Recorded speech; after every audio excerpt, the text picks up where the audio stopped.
I know this is an overused joke, but SoFaygo is genuinely like a father who went to the store to get milk and never came back. And I'm not talking the generic kind where you just never hear from them. I mean, you got your mom telling you he's gonna be there for your 8th grade graduation. Then you get told he'll be there for your high school graduation. Then you get told he'll be there for your college graduation. It turns out the whole time the game ended. If you don't remember or know who SoFaygo is, he's a rapper who blew up in 2021 with his songs Off the Map I was broken, now I can't go back. and Knock Knock. I know who's there at the door right now. I was personally introduced to him through Off the Map, which would then lead me to his entire After Me EP. On first listen, I thought it was alright. At the time, I was bumping other underground artists like Tana, Slump Success, Not SSG Kobe, and other black legends such as Young Fayzo. It wouldn't be until I stumbled across his Angelic 7 EP one day, and that would be the moment that I fell in love with his music. You will never understand what it was like to hear the beat for Nonchalant for the first time. Feeling like you're back in 2017 listening to Left Right by Uzi and Cardi for the first time. It really brought out the femboy in me. Alright, I absolutely loved it. Or Let the Girl Slay. Come on now, you couldn't go wrong. I'm starting to think that this little nigga gay. And of course, who could forget the main hit off of Angelic 7, Knock Knock? She like Faygo, you getting bigger. I remember when you was little nigga. That song was originally released on January 10th, 2020, but it wouldn't be until an entire year later for that song to start picking up traction on TikTok. Even before blowing up with Angelic 7, Faygo had previous tapes such as War, Web, and Hostility. More notably, during his War era, he was mainly known for that Gap hoodie that you see in the cover art. And as time went on, he continued perfecting his brand by eventually dyeing his hair the same signature pink that you see in a lot of the promotional material during his prime. So Faygo, that video that you made in a song, that's fine. Explosion emoji. Everyone at the time was praising Faygo as up next. More on that later. If you know, you know. He was getting features on Trippie Redd's album, Don Toliver's album, Lil Yachty's album, and later getting signed to Cactus Jack that same year. It was getting really hard to escape this guy. It wasn't even like I was even trying to. I was the biggest SoFaygo fan at the time. His music carried a lot of energy that I felt like the underground was lacking at the time. His infectious voice paired with the great melodies was a beautiful combination, especially with the help with production from Tekka. Like, that was a match made in fucking heaven. I even had the opportunity to catch Faygo live when he opened up for Trippie's Trip at Night tour in 2021. Nigga came out with Let's Lose Our Minds, and I genuinely lost my mind. All they wanna do is blood.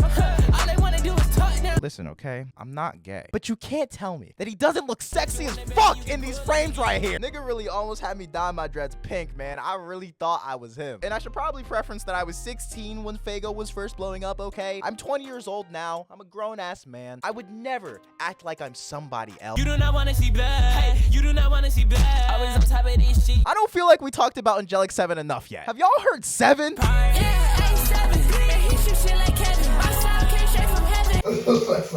That nigga was different, man. But around August of 2021 was a tumultuous time for SoFaygo, and also a time where the underground started to piss me off. But before we get into that, I know every YouTuber says this, but only 86% of you watching right now are subscribed. So if you'd like to see more coke-filled rants such as this, then I'd suggest hitting that subscribe button. And while you're down there, maybe like the video too. I like my likes too. Hey, I'm a narcissist. But on August 29th, 2021, a new artist by the name of Yeet would drop his new song, Get Busy, which had everyone in a chokehold because of this part of the song. This song already was turned, but here's a bill.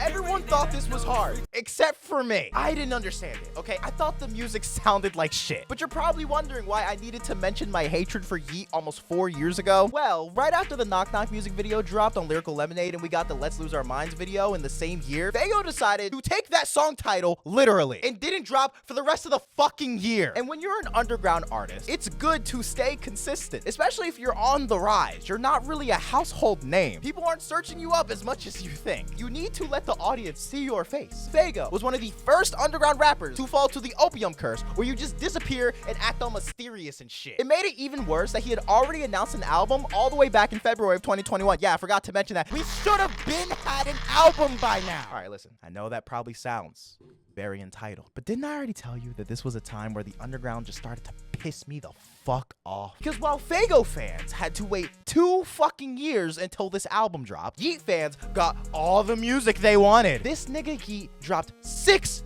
albums before Faygo fans could even get one. And due to the underground being as ruthless as they are, as soon as Faygo stopped his hype and Yeet started taking over, the comparisons started happening. This nigga Bobbleland was on stream damn near every single day beefing with SoFaygo because he was straight up just trying to tell him to drop music. I followed Faygo fan accounts because I wanted to hear any new update for any new music, literally anything. I didn't care if what I got was him shitting on the mic. I just wanted to see a new cover art on my Spotify that wasn't fucking Let's Lose Our Mind. I thought Yeet's music was so trash, I didn't even think they were in the same conversation. Sound-wise, they're really not. Underground-wise, fucking whatever, bro. It wouldn't be until I actually went to a Yeet concert in March of 2023 until I actually started liking his music. I got to see his energy in person, and I was like, oh shit, he's actually good. But I'm sure you can kind of understand my frustration from here, especially if you watching right now are a SoFaygo fan. I'm still wondering, where's my Faggy Waggy at? Thankfully, I wouldn't have to wait much longer, as Faygo would drop his Before Pink EP in the summer of 2022. The songs were cool, I liked them, and they held me over pretty well until November 2022, when he would finally drop the fucking album. And holy shit, did the fans hate it. But I was not one of them. I'm not like these other niggas, okay? I absolutely loved the album. From the emotions on Transparency, transitioning into the high energy of Out, to the crazy beat on Hell Yeah, having a Ken Carson feature that I actually fucking liked, to chill songs like Blitz, Stay Awake, Me Too, to more reflective tracks like Going Back, where in the song he talks about how he's no longer wearing the Gap hoodie, you know, the same hoodie he wore in the war era. Like, this nigga was evolving. It was very clear from this album that Faygo was taking a different direction than initially anticipated. I'm sure most of his fans were expecting some more Faygo hype tracks like Angelic 7 or After Me, but he was obviously just taking his sound into a more R&B atmospheric vibe, and I thought it sounded really polished. Like I said before, at the time, I do remember a lot of his fans hating on this album. They were mainly upset at how long everything took, along with the album underperforming in sales. It just seemed like Faygo disappointed everybody at the time. He was giving us promises upon promises, only to deliver an album that barely reached anybody's standard. And that's always such a sucky position to be in as an artist. When you want to evolve your sound whilst your fan base isn't ready, it's really easy to fall into this pit of pleasing yourself versus pleasing your fan base. We've seen this happen with artists like Uzi plenty of times. You saying like, why I just don't give them what they want? It's not that I don't want to give them what they want. I don't blame it on my fans, because my fans is the ones that stick, but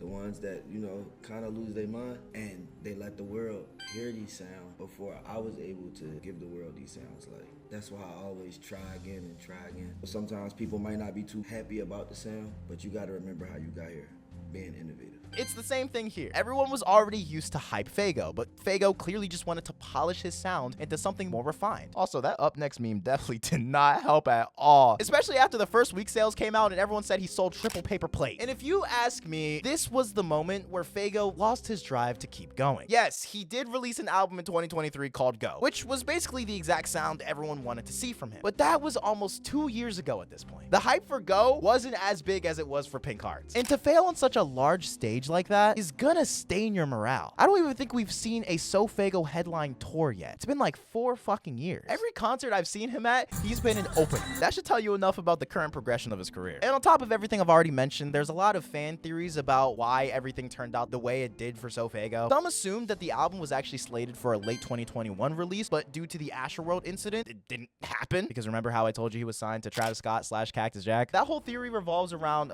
Cactus Jack artists can't drop when Travis is dropping, I guess. And then some assumed that Cactus Jack just straight up threw him to the side during the production of the album. And then some assumed it was because he didn't sign to Opium. Yeah. Everyone just blamed it on Travis Scott for not giving him a proper co-sign. And if you don't understand just yet on why everyone's blaming Travis Scott for SoFaygo's downfall, let me explain something to you. In rap, getting signed under an artist is basically a scam. The most simple way I can explain it is, let's just say Drake already has a label taking a percentage of his earnings. Drake then makes a label that signs artists under him, which then sign under the label by proxy. Which means not only do you, as an artist being signed by another artist, have a label taking your money, but also Drake taking your money. The same resources that an artist can provide is the same resources that a major label can. It's basically just a useless middleman. So the first assumption was, whoa, Faygo's album didn't perform well, even though that was Cactus Jack's whole job. Damn, Travis is just taking money from SoFaygo. Fuck the Travis Scott burger. But what most people don't seem to understand about Faygo's deal is that Faygo is still independent, even being signed to Cactus Jack. Cactus Jack is Travis Scott's record label that runs independently with no major label backing. Each artist that's a part of Cactus Jack have their own deals with separate record labels alongside Cactus Jack. Like, for example, Don Toliver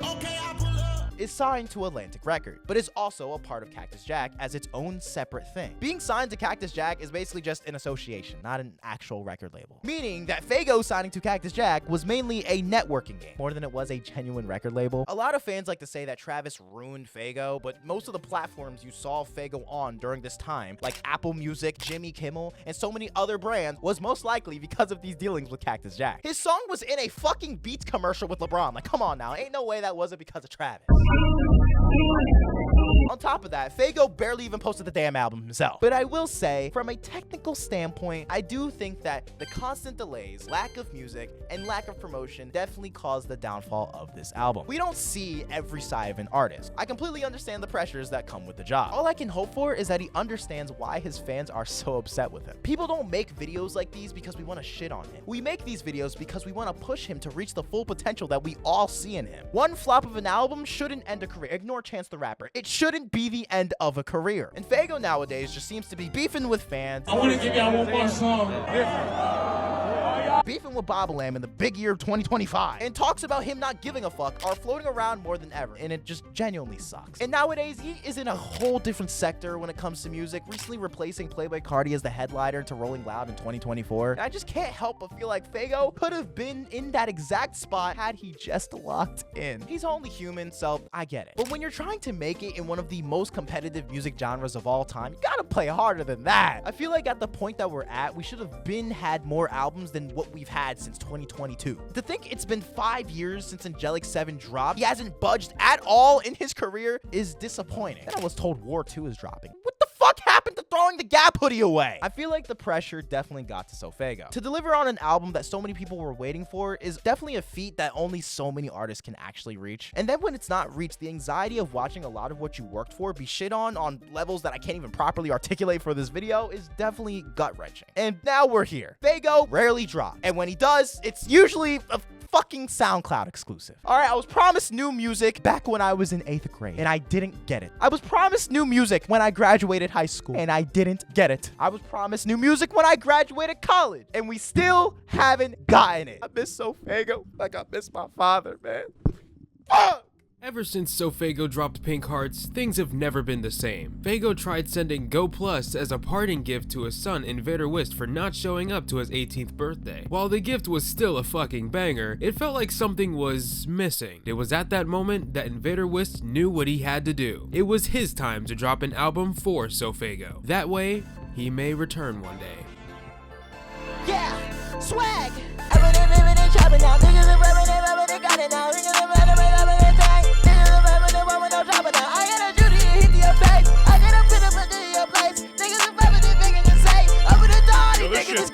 Turn this shit off. Yeah, nigga, I got the milk. Before this video ends, I'd like to give a thanks to some of our recent channel members: Shorty, Risklow, Intelligent, and Mr. Resident Fox. Your support means everything. And if any of you are interested in supporting the channel further, you can click the join button next to my name and become a member today. What you got going on, trying to come out?